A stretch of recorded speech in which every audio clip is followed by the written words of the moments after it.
আমার পথের কণ্টক রূপে কে দাঁড়িয়ে যাবে? হরি সঙ্গে আছে, কৃষ্ণ সঙ্গে আছে, আমার ভগবান আমার সঙ্গে আছে। বাস আমি আমার কর্ম করে যাব, আমি ফলের আশাটা করব না, দেখি কে বাধা দেয়। জীবনে মাঝে মাঝে মাঝে মাঝে না ধর্মের পথে বাধা আসে, তখন সংগ্রামের জন্য এগিয়ে যেতে হয়, এটাই স্বাভাবিক। তখন সংগ্রামের জন্য এগিয়ে যেতে হয়, কারণ ভগবান শ্রীকৃষ্ণ অর্জুনকে বলছেন, অর্জুন তুমি যুদ্ধ করো। কেন? কারণ এই কৌরব বংশ না, এরা সব কলিহত জীব, কলির খপ্পরের মধ্যে পড়ে গিয়ে এখন থেকেই ধর্মের অবমাননা করতে শিখেছে, এখন থেকেই জীবনটাকে নষ্ট করে দিচ্ছে, এখন থেকেই অসৎ জীবনযাপনের মধ্য দিয়ে দিন যাপন করছে। এরা কখনো দাপরকে ভালোভাবে যেতে দিতে পারে না। এরা দেশের শত্রু, সমাজের শত্রু, পাড়া প্রতিবেশীর শত্রু, এমনকি তোমাদের শত্রু। বলে শরীরের মধ্যে যদি রোগ থাকে না, তাহলে সেই রোগটাকে পুষো না কখনো। রোগ শত্রু সমতুল্য, রোগটাকে নিবারণ করো। হ্যাঁ, রোগটাকে তাড়াতাড়ি, যত তাড়াতাড়ি পারো ডাক্তার দেখে নিবারণ করে দাও। কারণ সেই রোগ যদি দীর্ঘদিন ধরে তোমার শরীরে বাসা বাঁধে না, ভয়ানক থেকে ভয়ানক রোগের সৃষ্টি করতে পারে। সব আলু ভালো আছে বলে একটা বস্তার মধ্যে একটা পচা আলু যদি থাকে না, অতি তাড়াতাড়ি সেই আলুটাকে সরিয়ে দাও। কেন? কারণ যদি তাকে না সরাও, তা আজ আলুগুলো ঠিক আছে, 1 মাস পরে গিয়ে দেখবে সেখানে আরো 20টা আলু পচে গেছে, 2 মাস পরে গিয়ে দেখবে গোটা বস্তাটা পচে গেছে। তো জীবনে যখনই ধর্মের নামে অবমাননা এসে যায়, তখন তার বিরুদ্ধে বিরুদ্ধাচরণ করাটা কোনো পাপ নয়, কোনো পাপ না। ভগবান শ্রীকৃষ্ণ বললেন যুদ্ধ করো। বলে এরা আমার আত্মীয় স্বজন, আত্মীয় স্বজন বলে ধর্মের অবমাননা করবে, এদের বিরুদ্ধে যুদ্ধ করো। আমরা সকলে অর্জুনের সমান, জানেন তো, অর্জুনের সমান। এখানকার যুদ্ধ ভগবান করবে না, এখানকার লড়াই, এখানকার সংগ্রাম আমাদেরকেই করতে হয়। প্রভু চাইলে কুরুক্ষেত্রের মহাযুদ্ধে অস্ত্র ধারণ করতে পারতেন, পারতেন না? তিনি যদি সুদর্শন চক্র ধরে না, তো সেকেন্ডও লাগবে না কুরুক্ষেত্রের মহাযুদ্ধ সমাপ্ত করতে। অথচ ভগবান বলছেন আমি অস্ত্র ধারণ করব না। কেন ধারণ করব না? ভগবান জগৎবাসীকে সন্দেশ দিচ্ছে, সংবাদ দিচ্ছে, শোনো জগৎবাসী, তোমরা সকলে অর্জুনের মতো, আমি সর্বেশ্বর তোমাদের হৃদয়ে বসে আছি পরমাত্মা। আমি তোমাদেরকে আমার দিব্য বাণীর দ্বারা আদেশ দিলাম যে যখনই তোমাদের জীবনে অধর্ম বেড়ে যাবে, তখন সেই অধর্মকে আটকানোর জন্য তোমরা নিজেই সংগ্রামের মধ্যে নেমে যেও। ভগবানের অপেক্ষায় থেকো না, শুধু একটাই কথা যেন, আমি তোমাদের সঙ্গে আছি। তোমরা আমার কথা শোনো, আমি তোমাদের সঙ্গে আছি। তোমরা সব কিছু ছেড়ে দিয়ে তোমরা আমার চরণে শরণাগতি নিয়ে আমার নির্দেশ মতো চলো। সর্বধর্মান পরিত্যাজ্য মামেকম শরণম ব্রজ, অহম ত্বা সর্ব পাপেভ্যঃ মোক্ষ্যামি মা শুচা। আমি তোমাদের উদ্ধার করব। এখানে ধর্মের নামে কেউ যদি যুদ্ধ করতে গিয়ে মৃত্যুবরণও করে, তাতে দোষ নাই মা। ধর্মের নামে সংগ্রাম করতে গিয়ে কারো যদি মৃত্যুও হয়ে যায়, তাহলে তার অধোগতি হয় না, তার ঊর্ধ্বগতি হয়। বলো রাধে রাধে। এজন্য বাধা আসবে, বিপত্তি আসবে, বাস আমরা কোনো দিকেই তাকাবো না। আমরা আমাদের জীবনটাকে কৃষ্ণ পথের পথিক বানাবো। সর্বেশ্বর ভগবান শ্রীকৃষ্ণ এই জগৎ সংসারে অবতীর্ণ হচ্ছেন। ভগবান শ্রীকৃষ্ণ তার প্রেমিক ভক্তদেরকে ধরাধামে পাঠায়। কেন? জগতের কল্যাণ সাধনের জন্য। কিন্তু কখনো কখনো ভক্তরা উল্টো পথে চলে যায়। কলিহত জীব তো, কলির কবলায়িত জীব পরিবেশের চাপে পড়ে গিয়ে, পরিস্থিতির চাপে পড়ে গিয়ে কখনো কখনো নিজের স্বরূপকে হারিয়ে নিজেকেই সে ভুলে যায়। যেমন ভক্তপ্রবর অজামিল। অজামিল ভক্তপ্রবর, কিন্তু সেই অজামিল এই পৃথিবীর বুকে আসার সঙ্গে সঙ্গে নিজের আসল পরিচয়কে হারিয়ে ফেলে নিজের বিবাহিত ধর্মপত্নীকে ছেড়ে কোনো অসৎ মেয়ে ছেলের সঙ্গ করে তার গর্ভে পুত্র সন্তানের জন্ম দিলেন। অসৎ সঙ্গ ত্যাগ এই বৈষ্ণব আচার। অসৎ স্ত্রীলোকের সঙ্গী সে অসাধু। আর জানেন তো, অসৎ সঙ্গ ত্যাগ অবশ্যই করবে, আর অসৎ মেয়ে ছেলের সঙ্গ অবশ্যই ত্যাগ করা প্রয়োজন। কোনো নারী যদি কোনো অসৎ পুরুষের সঙ্গ করে তাহলে তার জীবনে অধোগতি নেমে আসে। কোনো পুরুষ যদি অসৎ মেয়ে ছেলেদের সঙ্গ করে তাহলে তার জীবনে অধোগতি নেমে আসে। এই জন্য অসৎ সঙ্গ ত্যাগ এই বৈষ্ণব আচার। স্ত্রীর সঙ্গী এক অসাধু কৃষ্ণ ভক্ত। আর স্ত্রী সঙ্গী মানে নিজের বিবাহিত ধর্মপত্নী ছাড়া যখন কেউ পরস্ত্রীর দিকে কুনজরে তাকায়, খারাপ দৃষ্টিতে তাকায়, তখন সে অসাধু বলে পরিচিত হয়। অসাধু বলে পরিচিত হয়। দাও ভগবানকে পড়িয়ে দাও। জনিতায় জয় গৌর, বলো রাধে রাধে। কৃষ্ণ কন্হैया लाल की, মুরারি মোহন কি। একটু শান্ত হয়ে যাবে।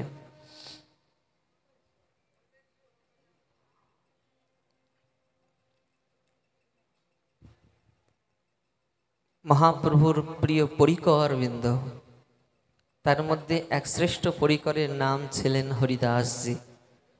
ছোট হরিদাস বলা হয়। মাধুগিরি করতে গেলেন, মোটা চাল নিয়ে আসলেন। ভাবলেন মোটা চাল পেয়ে মহাপ্রভুর সন্তুষ্ট হবে না, তাই আচার্য ঠাকুর বললেন এই চালটা পাল্টে নিয়ে এসো। ছোট হরিদাস গেলেন কোথায়? বৃদ্ধা তপস্বিনী মাধবী দাসীর কাছে।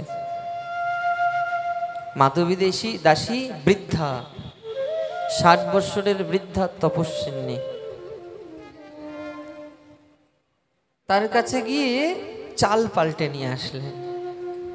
চাল পাল্টে নিয়ে এসে সেদিন রান্না হলো, সুস্বাদু ব্যঞ্জন আদি ভোগ লাগানো হলো। মহাপ্রভু প্রসাদ পেলেন, পেতে পেতে প্রশংসা করছে, এত সুন্দর সুস্বাদু চাল কোথায় মিলেছে? ভিক্ষায় কি আজকে চিকন চাল জুটেছে? তখন আচার্য ঠাকুর বলছেন যে ভিক্ষায় তো মোটা চালই জুটেছিল, কিন্তু চাল পাল্টে নিয়ে আসা হয়েছে বৃদ্ধা তপস্বিনী মাধবী দাসীর কাছ থেকে।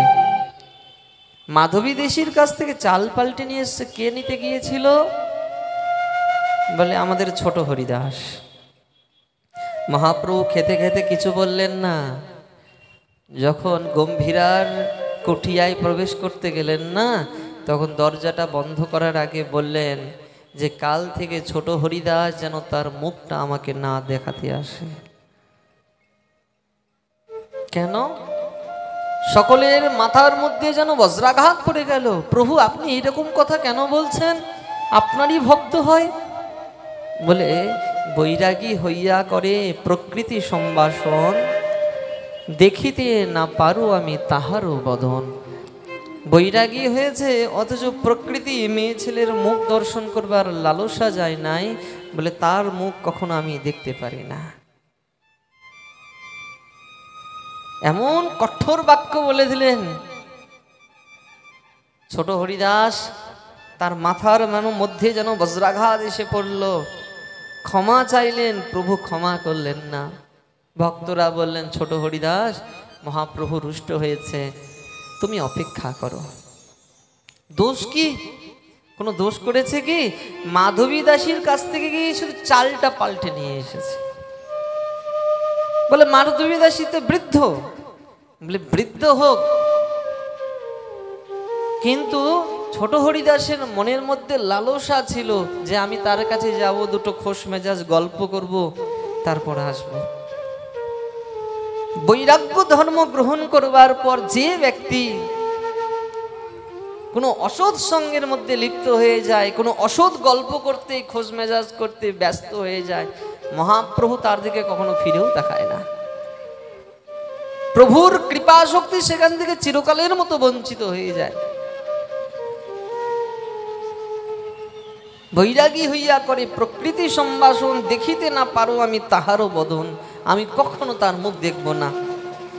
2 বৎসর কেটে গেল, ছোট হরিদাস তার উপর কৃপা শক্তি এসে বলল না। অবশেষে কি হয়েছে জানেন? ছোট হরিদাস বাধ্য হয়ে রাতের অন্ধকারে একদিন পালিয়ে গেল।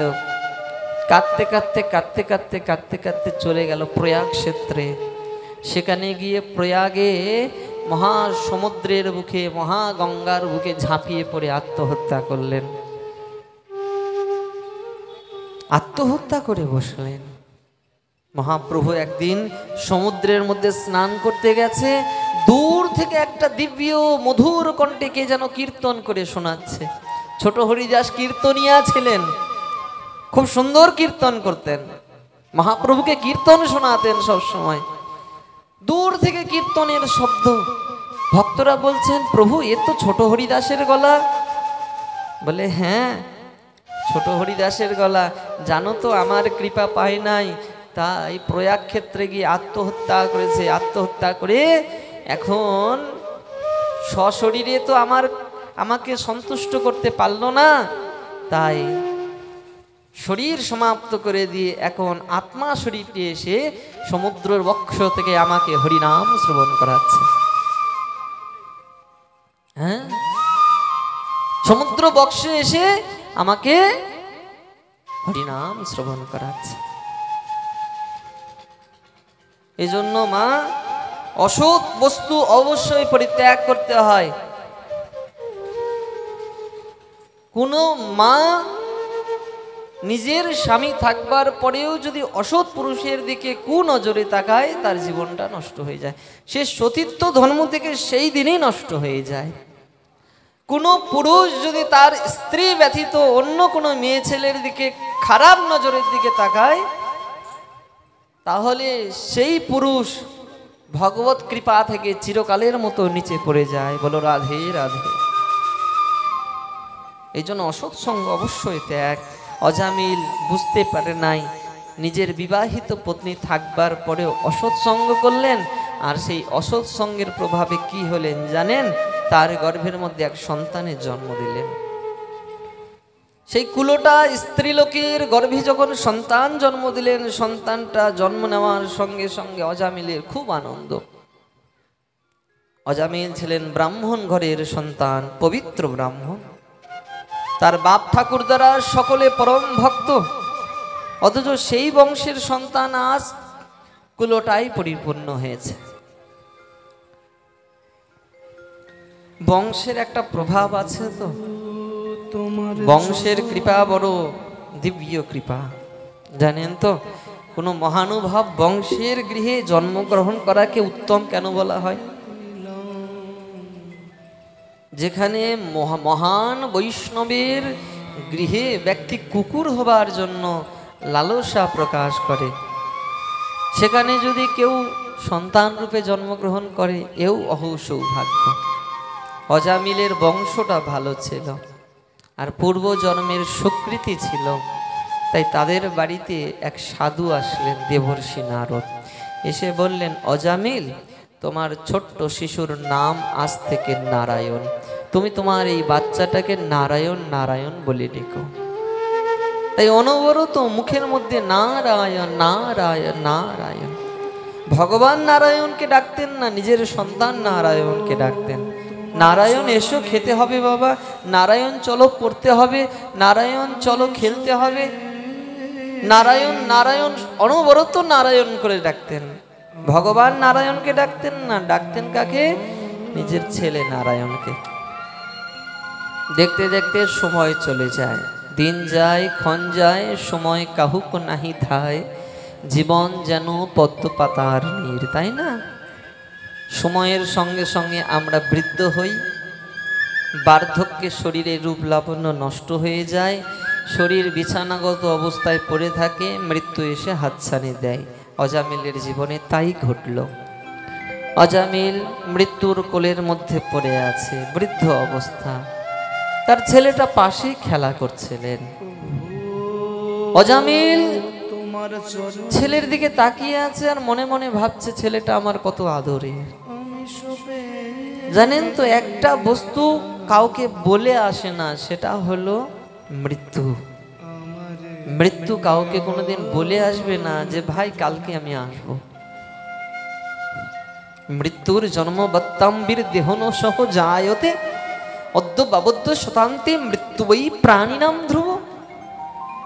এই পৃথিবীতে সবকিছু বলে আসে, মৃত্যু কখনো বলে আসে না। মা, কে কখন শেষ? ও মা, কালকে তো রাস্তার একই সঙ্গে লোকটার সঙ্গে বাজার করে আসলাম, আজকেই মারা গেছে। আজকে আছে কালকে আছে নাই, বলে না পদ্ম পত্র জল জীবন টলমল, এই আছি এই নাই জীবন টলমল, ভজ হো হরিপদ নিত্য রে, অনবরত ভজন করো হরির চরণ। পুনরূপী জন্ম পুনরূপী মরণ, পুনরূপী জননী জটরে শয়ন, এখলু সংসারে কৃপায়া পারে তারে মুরারে, ভজ গোবিন্দম গোবিন্দম ভজ মূঢ়মতে। ওরে মূঢ়জীব, যেখানে সেখানে ফেসে না গিয়ে গোবিন্দের ভজন করো, দেখবে গোবিন্দের কৃপা শক্তি অনবরত আমাদের মস্তকের উপর বৃষ্টির ধারার ন্যায় ঝরে ঝরে ঝরে ঝরে পড়বে। অজামিল জানতো না নিজের ছেলেকে এতটাই ভালোবাসতো। মোহ দেখুন কোথায় না আকৃষ্ট হয়। মোহ থেকে নরক প্রাপ্তি, অতিরিক্ত মায়া সংসারে কারো প্রতি করতে নাই। নিজের ছেলে, নিজের মেয়ে, নিজের পরিবার, নিজের স্ত্রী, নিজের পুত্র। হ্যাঁ, ভালো সবাইকে ভালোবাসো, পরিবার হয়েছে শ্রদ্ধা করো সবাইকে, তা বলি এমন নয় যে এই মেয়েটাকে ছাড়া আমি বাঁচবো না, আমি আমার স্ত্রীকে ছাড়া মরে যাব। কখনো আসক্তিতে পড়ে যেতে নাই। অজামিল আসক্তিতে পড়ে গেছে, কিন্তু একটা বিশেষ ব্যাপার কি জানেন? তার ছেলেটার নাম নারায়ণ, নামটা কিন্তু ভগবানের। কেউ যদি তার সন্তানাদিকে ভগবত নাম অনুসরণ করে তাকে ডাকে না, কৃষ্ণ, গোবিন্দ, গোপাল, তাহলে অনবরত মা ভক্ত নয়, কিন্তু নামটা মুখে উচ্চারিত হচ্ছে। গোপাল আয় বাবা, খেতে হবে। কৃষ্ণ চল আজকে ঘুরতে যাই। নাম হচ্ছে না, নামের একটা আভাস হচ্ছে মধ্যে। আভাস কাকে বলে? আভাস মানে সূর্য উদয় হয় নাই এখনো, দেখবেন ভোরবেলা উঠবেন, সূর্য এখনো ওঠে নাই, অথচ চারিদিকে লাল রঙে রাঙায়িত হয়েছে পূর্বের আকাশটা। আপনা জগতের অন্ধকার চলে গেছে, সূর্য দেখা যাচ্ছে না, কিন্তু জগতের অন্ধকার চলে গেছে। একে বলা আভাস। নাম হচ্ছে না, কিন্তু ভগবত নামের নাম অনুসরণ করে কাউকে ডাকছি, সেটা একটা আভাস আসছে, তার মানে আমার জীবনে অন্ধকার চলে যাচ্ছে। আজ অজামিল তার প্রিয় পুত্রকে ডাকছে, সামনে যমদূতদের দিকে। ভয়ানক যমদূত এসেছেন 3 জন, দাঁতগুলো বড় বক্র, ঘাড়ের লোমগুলো খাড়া, চোখ মুখ বড় বড়, তাদের ভয়ানক দৃশ্য দর্শন করেছেন। মরণের পর যমদূত আসে, বিষ্ণুদূত আসে, জীবের নানান রকমের গতি প্রাপ্তি হয়, কারো ঊর্ধ্বগতি, কারো নিম্নগতি। নিম্নগতির জন্য যমদূতগণ পাশে এসে সেই জীবকে নিয়ে যায়, ঊর্ধ্বগতির জন্য সাক্ষাৎ ভগবানের প্রিয় পার্শ্বদরা আসে। জীবের অনেক রকমের গতি হয়, আমরা স্বচক্ষে দর্শন করতে পারি না। অজামিল মরণের সময় সেই ভয়ানক যমদূতদের দেখে চিৎকার করে বলে উঠেছে, বাবা নারায়ণ, তুই আমাকে উদ্ধার কর। পাশেই ছেলেটা খেলছিল, নারায়ণ তুই আমাকে উদ্ধার কর বেটা। বলে না, ওই ভগবানের 4 অক্ষর বিশিষ্ট এই নাম নারায়ণ শব্দ যখন মুখ দিয়ে উচ্চারিত হয়েছে, উচ্চারণ মাত্রেণ মুক্তি করতলে স্থিতা, উচ্চারণ মাত্রই যেন সে মুক্ত হয়ে গেছে। সঙ্গে সঙ্গে বিষ্ণুদূতরা চলে এসেছেন। কয়জন বিষ্ণুদূত এসেছে? 4 জন। নারায়ণ শব্দ 4টা অক্ষরে গঠিত। 4 জন ভগবানের পার্শ্বদ এসে যমদূতদের বলছে, একে তোমরা নিতে পারবে না। কেন? কারণ এ অন্তিমে গোবিন্দের নাম করেছে। যমদূতরা বলছে ভগবানের নাম করে নাই, এ ভগবানের নাম করে নাই। কার নাম করেছে? এ নিজের ছেলেকে ডেকেছে। ভগবানের পার্শ্বদরা বলছে ছেলেকে ডাকুক, নামটা তো গোবিন্দের। জেনে আগুনে হাত দাও আর না জেনেই আগুনে হাত দাও, হাত দিলে হাত পড়ে। জেনে বিষ খাও আর না জেনেই বিষ খাও, বিষ খেলে শরীর নষ্ট হবে। হরিনাম জেনে করো আর না জেনেই করো। হরিনামের এমন প্রভাব, হেলায়া শ্রদ্ধায়া বা ভৃগুবর নরমাত্রম তার এতে কৃষ্ণ নাম। হেলায় করো, শ্রদ্ধায় করো, অশ্রদ্ধায় করো, করা মাত্রই জীব মুক্ত হয়ে যায়। নামের এরকম প্রভাব। আজ অজামিল ভাবে বিভোর হয়ে গেলেন। যমদূতরা তাকে আর নিয়ে গেলেন না। বিষ্ণুদূতরা আশীর্বাদ করলেন, তুমি শেষ সময় ভগবানকে ডেকেছো, তাই তোমাকে আমরা নিচ্ছি না, তুমি এখন ভজন করো। অজামিল বললেন, ভগবানের নামের প্রভাব আমি ভুলে গিয়েছিলাম। ছোটবেলা খুব নাম করেছি, মাঝখানে অসৎসঙ্গে পড়ে গিয়েছিলাম। আজ আপনাদের কৃপায় আমার ভগবত নাম মুখে উচ্চারিত হয়েছে, তাই এবার সেই গোবিন্দের নাম আমি যাজন করব, ভগবত নাম করব। তাই ভাবে বিভোর হয়ে অজামিল সারাটা জীবন নাম করলেন। করতে করতে করতে করতে যখন চলে গেলেন না, তখন সারা বিশ্ব ব্রহ্মাণ্ড আজ আনন্দিত হয়েছেন। দেখো দেখো, যে অজামিল এত বড় পাপী ছিলেন, সে একবার ভগবত নাম করা মাত্র তার জীবনে কল্যাণ নেমে এসেছে। এক কৃষ্ণ নামে যত পাপ হরে, জীবের সাধ্য নাহি তত পাপ করে। তাই না? এমন ভগবতের নাম। এই জন্য নামটা কিভাবে নেবে? নামে রুচি, জীবের দয়া, বৈষ্ণব সেবন, এই সে অধিক ধর্ম নাহি শোনো সনাতন। যখন হরি নামটা করবে, রুচিকে সঙ্গে করে নিয়ে করবে। চলুন আমরা ভগবত নামকে সঙ্গে করে নিয়ে সামনে এগিয়ে যাই। বলিয়ে নাম ব্রহ্ম ভগবান কে, কৃষ্ণ কনৈয়া লাল কে, জয় জয় শ্রী রাধে।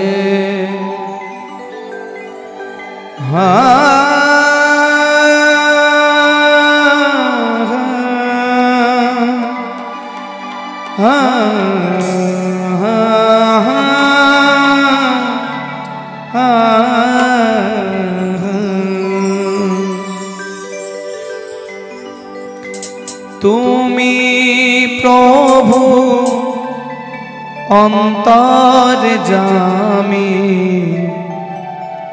দুঃখ তাপ হারে। তুমি সৃষ্টি হে গোবিন্দ, তুমি সৃষ্টি হে গোবিন্দ, আমরা তব পূজারি। তুমি প্রভু অন্তর জামি, দুঃখ তাপ হারে। তুমি প্রভু অন্তর জামি দুঃখ তাপ হারে তুমি সৃষ্টি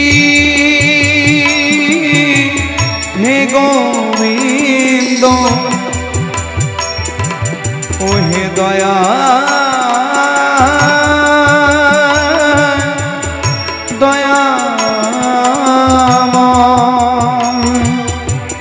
তুমি সৃষ্টি হে গোবিন্দ আমরা তব পূজারি তুমি প্রভু অন্তর জামি দুঃখ তাপ হারি তুমি প্রভু অন্তর জামি दुख ताप हारी। सभी लोग हाथ से कहिए अंतर्यामी भगवान की।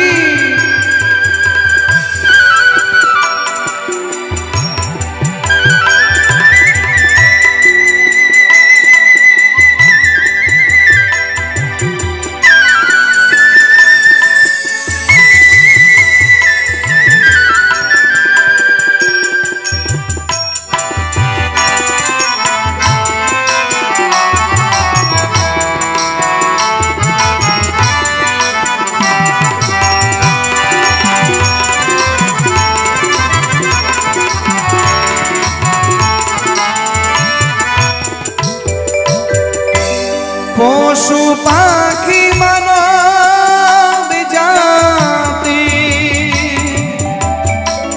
গায় তব না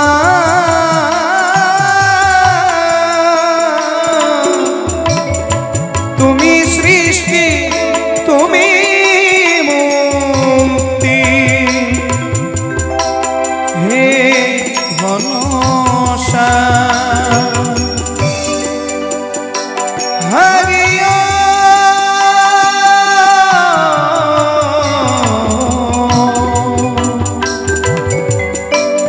পশু পাখি মানব জাতি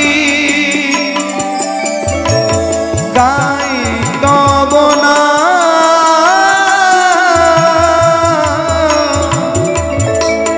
তুমি সৃষ্টি তুমি মুক্তি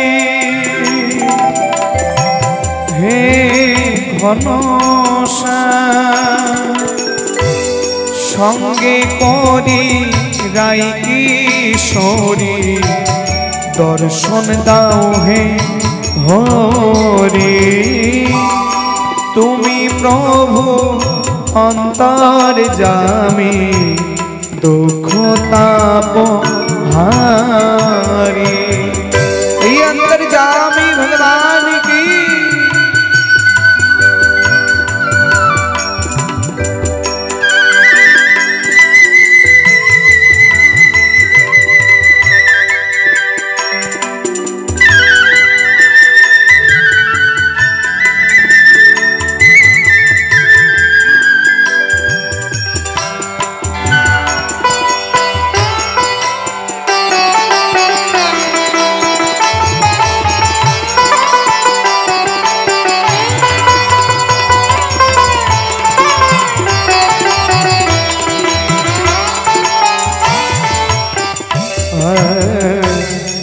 এনেছি নয়নের জল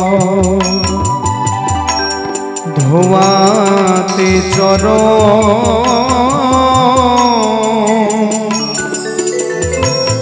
ভক্তি ফুল সাথে আরো প্রেম চন্দন এনেছি নয়নের জল ধোয়াতে চরণ ভক্তি ফুল সাথে আরো প্রেম চন্দন সাজিয়েছি ডালা তোমার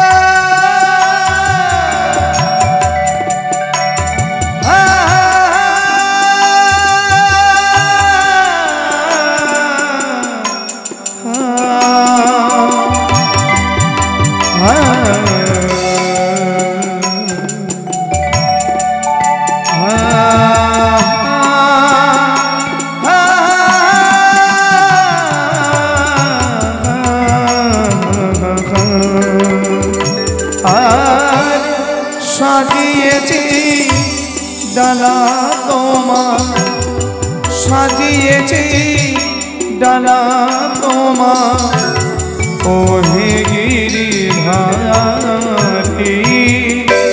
তুমি প্রভু অন্তর্যামী দুঃখ তাপ হারি তুমি প্রভু অন্তর্যামী দুঃখ তাপ হারি তুমি প্রভু অন্তর্যামী দুঃখ তাপ হারি তুমি প্রভু অন্তর্যামী